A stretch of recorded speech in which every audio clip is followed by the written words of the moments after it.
के पहले हमारे हिंदुस्तान के जितने प्रणेता थे, जितने कानूनविद थे, जितने ऐतिहासिक थे, जितने राजनीतिक थे, उन्होंने सोचा देश तो हमारा आजाद हो जाएगा। लेकिन जब देश हमारा आजाद हो जाएगा तो फिर देश चलेगा कैसे, किस आधार पर हमारा देश चलेगा? ऐसा ना हो कि इधर उधर असंतुलित हो जाए। तो उन लोगों ने सोचा कि हम लोग एक संविधान सभा बनाएं। याद रखिएगा हमेशा, भारतीय संविधान को किसी एक व्यक्ति ने नहीं बनाया है, एक संविधान सभा ने बनाया है।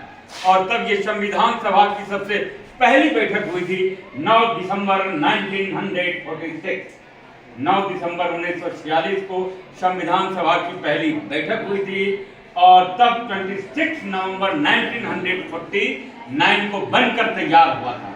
आज के दिन 49 ईयर था, 1949 26 नवंबर, लेकिन लागू हुआ उसके 1.5 महीने के बाद 26 जनवरी 1950। ये सिंपल है। अब 3-4 चीज आपके मन में ये सवाल उठेगा, ये 2 वर्ष 11 महीना 18 दिन में संविधान बन गया, तो डॉक्टर भीमराव अंबेडकर को संविधान का पिता क्यों कहा जाता है? भारतीय संविधान का पिता डॉक्टर भीमराव अंबेडकर को इसलिए कहा जाता है कि भारतीय संविधान बनने के समय कई सारी कमेटियां थी। जैसे हमारे केंद्रीय विद्यालय में क्या है, एडमिशन कमेटी है, सीसीए कमेटी है, एग्जाम कमेटी है, हमारा सोशल साइंस कमेटी है। तो जब देश बन रहा था आजादी के समय संविधान सभा, उसमें कई सारी कमेटियां बनी। फ्लैग कमेटी हुआ, झंडा समिति बना और उसी में बना प्रारूप समिति। इस प्रारूप समिति में टोटल 7 मेंबर्स। प्रारूप समिति ने अपना एक मसविदा तैयार करके संविधान सभा में पेश किया, तो उस 42 उसके थे, वो बहुत सारे के सारे मान लिए गए।